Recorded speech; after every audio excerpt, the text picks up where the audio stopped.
Dodge City and in the territory on west, there's just one way to handle the killers and the spoilers. And that's with a U.S. Marshal and the smell of Gunsmoke.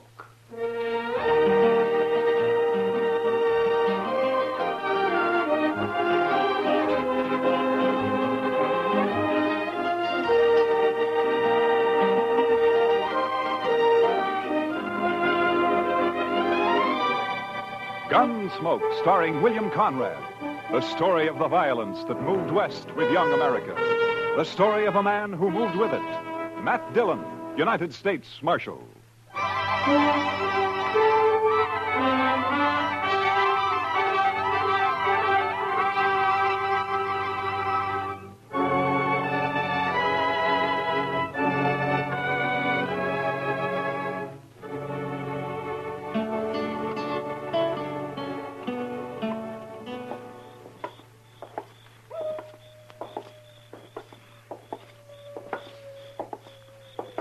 Quiet night, Mr. Dillon. Yeah. Except for that coyote. He's wailing his head off out there. Mad at the moon, I guess. Or in love, maybe. Oh? Yes, sir. The way I've noticed it, any time you find a man or an animal out squalling around in the dark, it's usually love. Yeah, but this one sounds kind of mournful, Chester. Well, sir, love is mournful sometimes, Mr. Dillon. Yeah, so I've heard. Matt? Is that you? Oh, good evening, Miss Morley. How have you been, Matt? Oh, fine. Fine, thank you. You, down here on Front Street this time of night alone? I'm looking for Red Lawson. He's a new man, works for Al. Al's meeting him sometime after midnight, and they're going out on a cattle buying trip. I want to talk to him first. You satisfied? Well, it's just that this is no place for a woman alone, Miss Morley. Maybe you better go home. There are other women down here. They belong here, Miss Morley. They work here. Oh, don't be so stuffy, Matt. And call me Ava for once. Everybody else does. Well, your husband might take exception to that, Miss Morley. Now, you're blaming me for what happened before, aren't you? I'm not blaming you for anything, Miss Morley. I didn't tell him to get into a gunfight over me. It wasn't my fault. I didn't say it was. Chester, you better see that Miss Morley gets home, all right? Yes, sir. I can get home by myself. My, she's pretty as a picture. It makes you wonder. Yeah, maybe you were right, Chester. With a woman like that, love might be kind of mournful.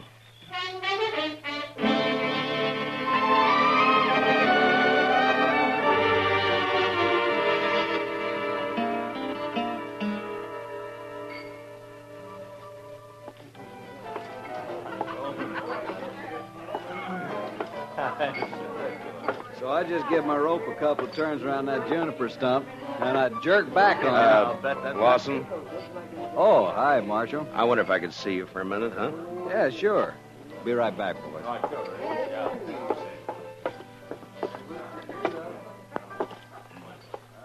What's on your mind, Marshal?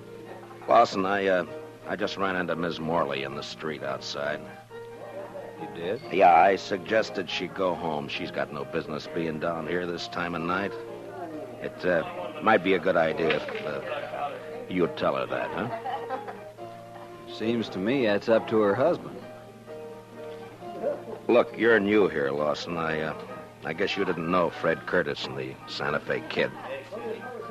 I heard about it. A couple of fools, as far as I can see. Yeah, I guess they were. After they met Miss Morley.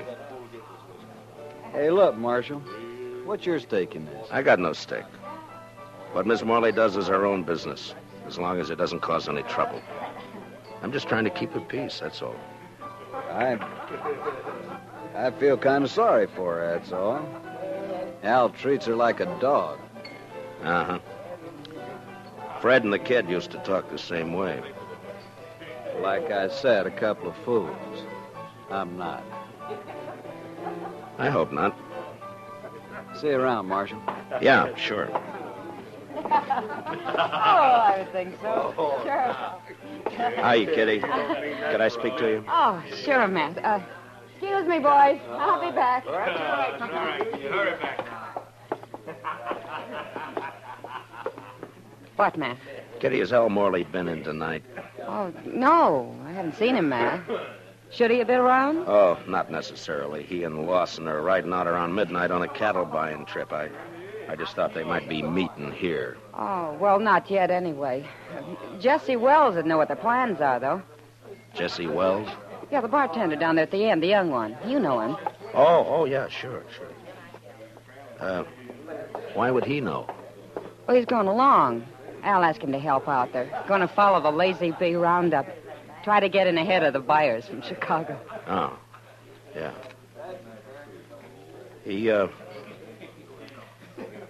He's a nice-looking kid. I wonder if, Yeah.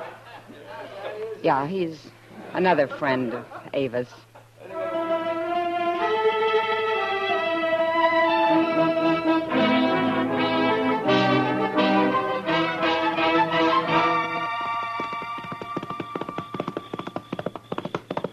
Oh, boy. Hold it.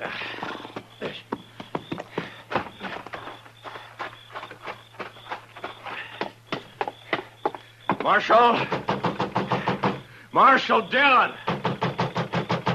Oh, come on. Wake up, Marshal. All right. Take it easy. Who is it? Jesse Wells, Marshal. Open the door. All right, just a second till I get it. what's the trouble, Wells? Al Morley, Marshal.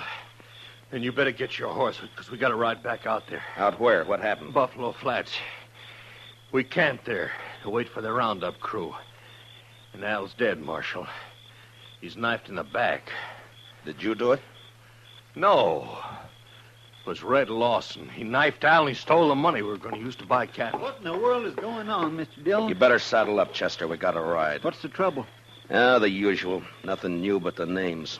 Seems Red Lawson turned out to be a fool in spite of himself.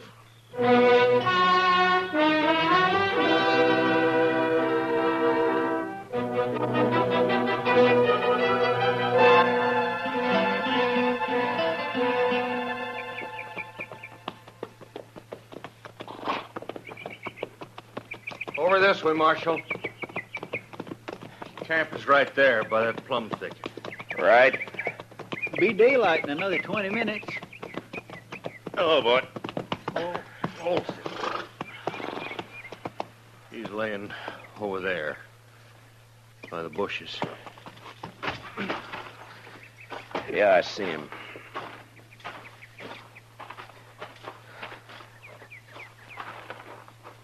Whose knife is it, Jesse? It's Al's. We were all asleep. We built a fire, made some coffee, and then turned in. But wait for daylight, the Lazy Bee bunch planned to work their stock up this way. I see.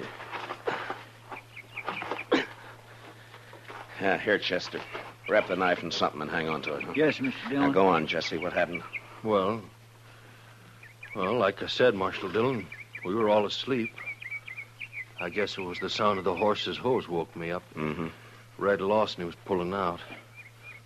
I run over to Al, shook him to wake him up and tell him. Then I saw the knife. He was dead. Where were you sleeping, Jesse? Well, right about here, I guess. Red was across the fire over there, and Al was where he's laying now. What about the money? How'd you know it was gone? Well, I thought about it right off, and I figured that's why Red had done it. Al was carrying about $10,000 in a little leather sack. He'd stuck it under the blanket before we'd gone to sleep. So I went and looked for it. It was gone. You figure Red killed him for the money, then? Well, sure. Of course, I doubt he meant it, though. I think Red was trying to ease the sack out from under the blanket when Al woke up and caught him. Yeah, it's possible. Be light enough to start tracking him in a few minutes, Mr. Dillon. Yeah, sun's poking up over there now. Looks like it's going to be a clear day. Which way'd Lawson head out, Jesse? East. Seemed to be following the wagon tracks. Odds are bad, Mr. Dillon. He's got quite a start on us. Yeah, too much of a start. Well, let's load the pack mule, Chester. I think we'll ride back into Dodge and then take the train from there to Abilene, then work back from the east. Say, that's a good idea. Lawson probably won't be expecting anybody ahead of him. I can't understand it. I just can't understand how anybody could do a thing like this. It sounds like a meadowlark, Chester. Yes, sir. He just flew into those bushes. Red seemed a pretty nice fellow as far as I could tell. It's a funny time of year for a meadowlark, isn't it? Guess $10,000 was just too much temptation, huh? Oh, some of them hangs around all winter, Mr. Dillon. That sure sounds a lot better than that coyote howling. All right, Chester. Get a hold of his feet. Let's load him up.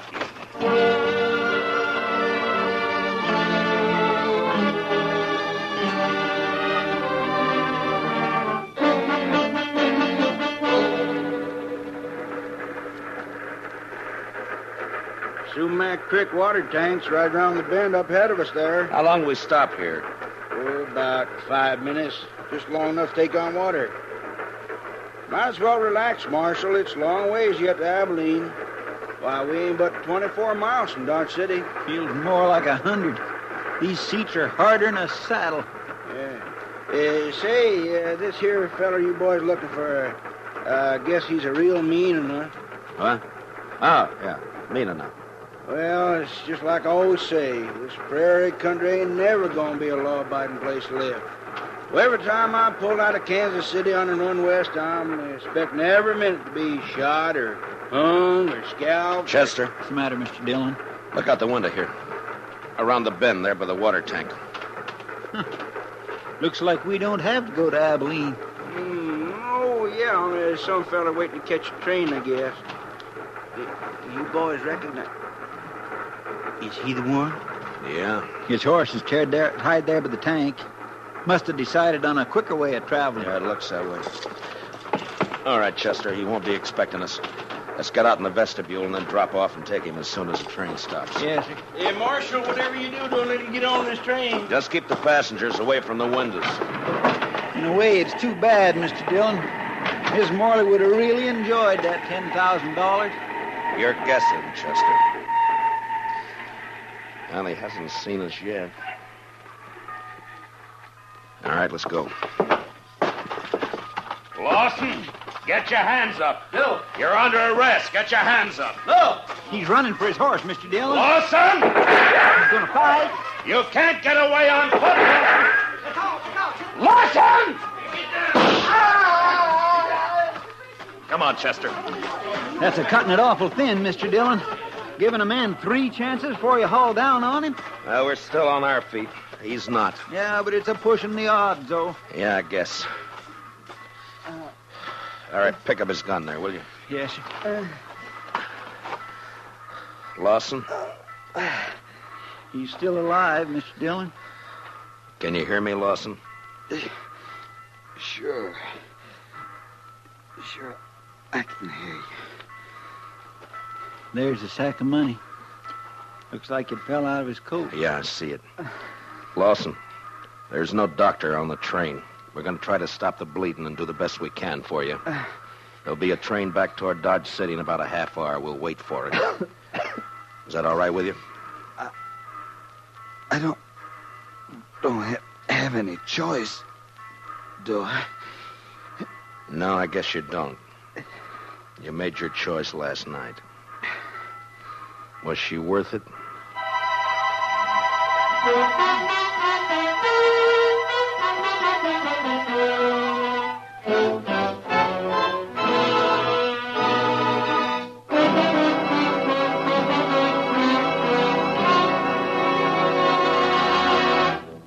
We will return for the second act of Gunsmoke in just a moment. But first, every Saturday night, Gene Autry invites all his friends to visit him at Melody Ranch for a half hour of songs and stories about the Old West. Tune in the Gene Autry Show tomorrow night over most of these same CBS radio stations. Now for the second act of Gunsmoke.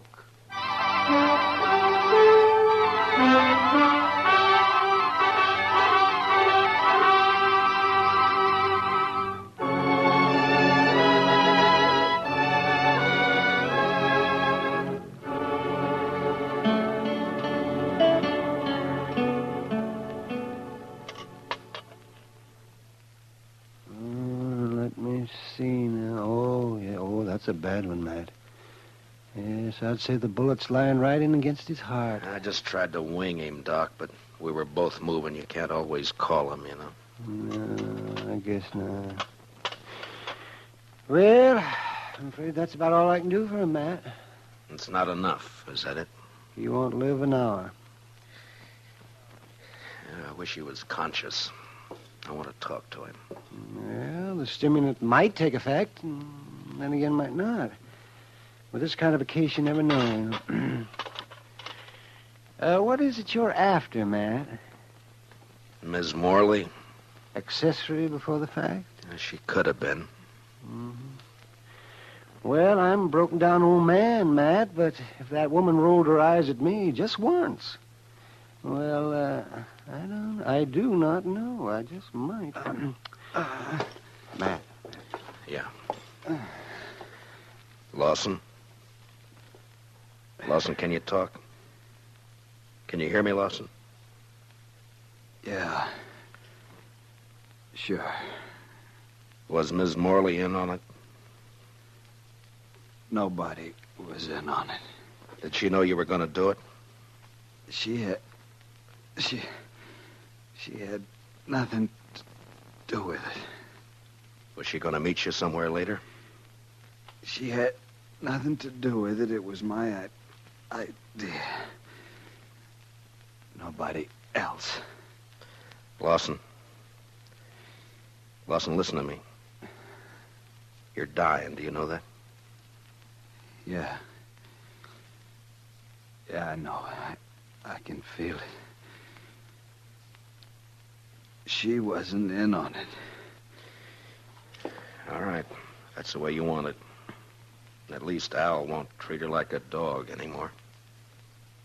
What do you mean? I mean, a dead man can't bother anybody. Al? You ought to know you killed him. No. What? He was asleep. I took the money and rode away. And they were both asleep. I didn't touch him. You're telling the truth. I swear I didn't kill him. I only stole the money, and I didn't get... Well, guess I was wrong, Matt. The bullet was closer to his heart than I thought. Yeah. And I was wrong about something myself, Doc. I thought this was the end of it. Now it's wide open again. Wide open.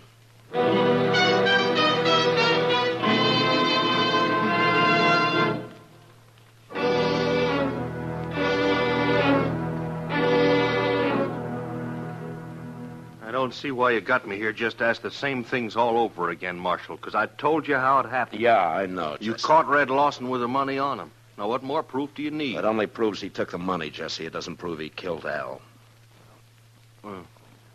What do you mean? Chester, you better punch that fire up over there a little, huh? Does seem to be getting chilly in here. Now, what do you mean by that, Marshal? You killed Al yourself. Didn't you, Jesse? You're out of your mind. You woke up and saw Red steal the money and take off, and it gave you ideas. You slipped over and knifed Al in his sleep. You knew Lawson had got the blame for it.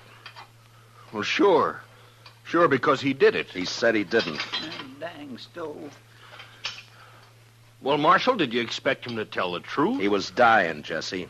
Knew he was dying. I think he told the truth. I see. His word against mine. Word of a thief. I didn't say I could prove it, Jesse. But you did it, though. We both know that. And sooner or later, I'm going to get you for it. Yeah. Chester, I think it'd draw better if you'd open the damper.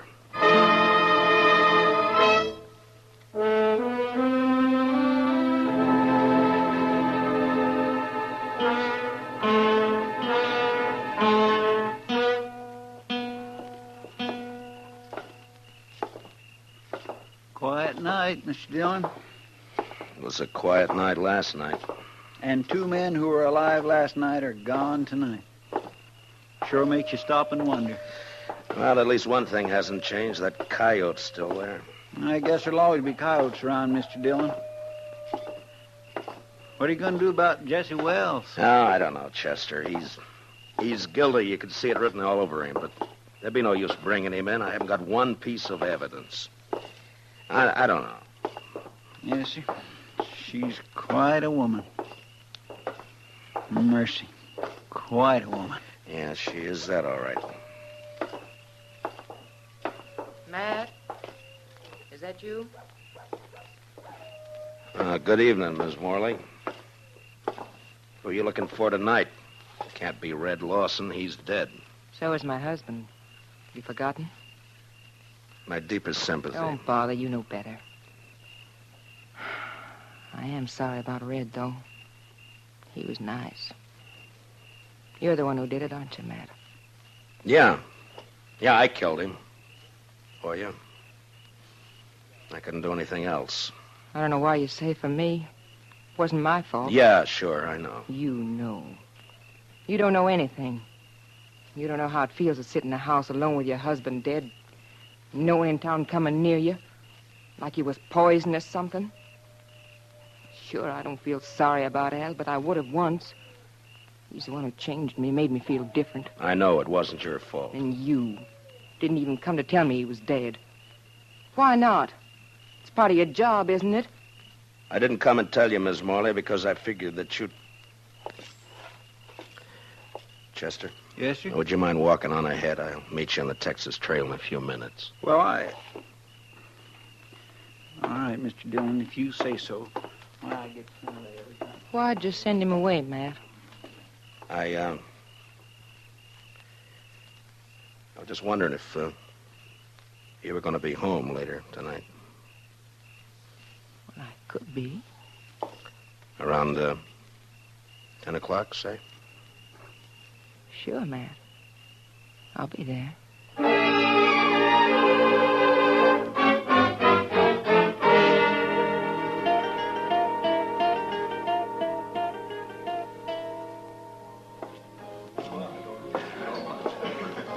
Well, Hiya, Kitty. Chester and I were trying to think of some way to rescue you from Ava's clutches. Only one thing, though, Mr. Dillon. I wasn't sure you wanted to be rescued. Kitty, has Doc been in tonight? Oh, I haven't seen him, Matt. Chester, will you see if you can find him and have him meet me here? Yes, sir. Right away, Mr. Dillon. Kitty, Yeah. I wonder if you'd help me with something. Well, sure, Matt. What? Drop a hint to that bartender, Jesse Wells, that it might be smart to slip out of here and pay a visit to Miss Morley's around, say, 9:45 tonight. All right. Is it anything you can talk about?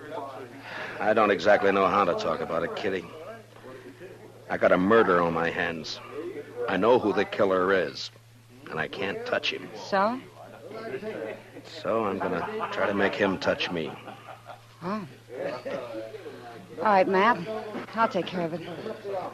Will you be around for a while? Yeah. I'll be here till about 10.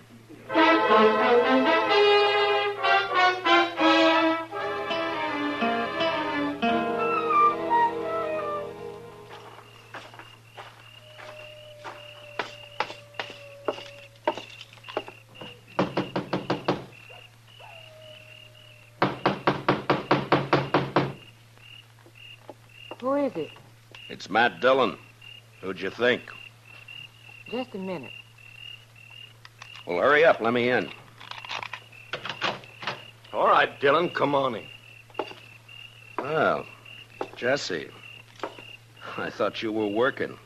I was, till just a few minutes ago. Well, what's on your mind?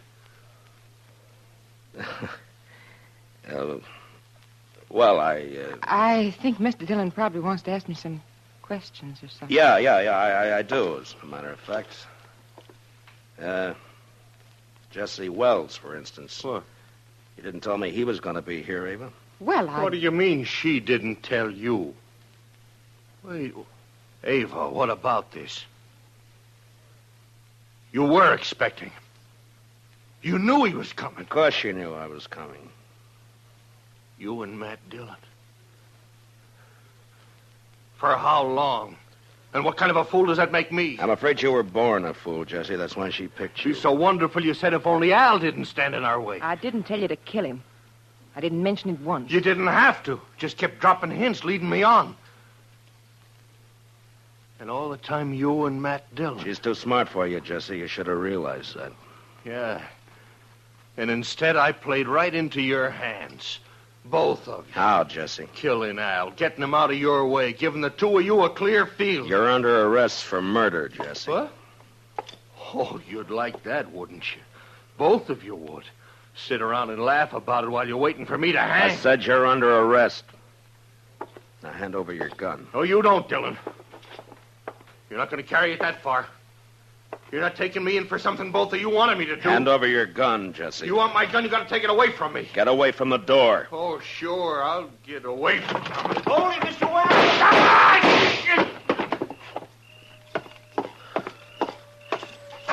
Are you all right, Chester? Yes, sir. It was close, but he missed me. Well, you two didn't miss him.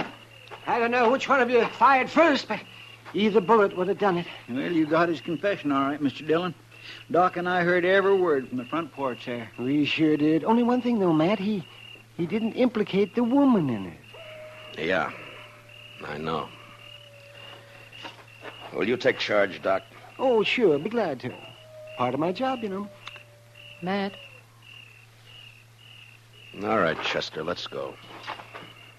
Matt? Could I see you for a minute before you go? Matt? What's it add up to, Mr. Dillon? 3 men have been killed since this same time last night. Yeah. And you know, Mr. Dillon, I think maybe it's kind of all her fault.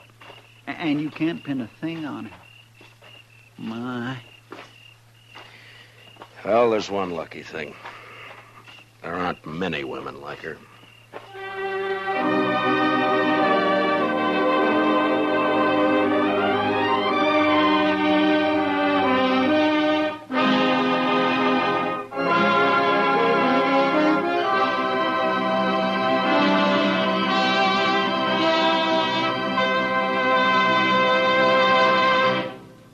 Gunsmoke, under the direction of Norman MacDonald, stars William Conrad as Matt Dillon, U.S. Marshal.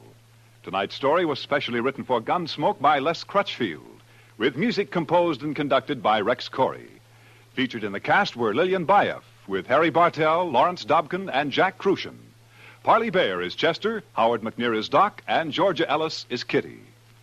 Gunsmoke is heard by our troops overseas through the facilities of the Armed Forces Radio Service. Join us again next week as Matt Dillon, U.S. Marshal, fights to bring law and order out of the wild violence of the West in Gunsmoke.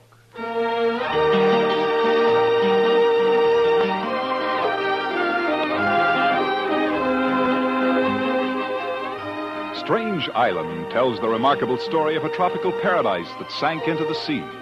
Hear all about it on Tarzan, Lord of the Jungle, tomorrow night on most of these same stations. Hear about the miracle that saves Tarzan from drowning and brings the island back from the sea. Remember, it's yours for thrills on tomorrow night's exciting adventure with Tarzan, created by Edgar Rice Burroughs and brought to you now by CBS Radio. Clancy Cassell speaking. And remember, Broadway's My Beat brings you startling mysteries Saturday nights on the CBS Radio Network.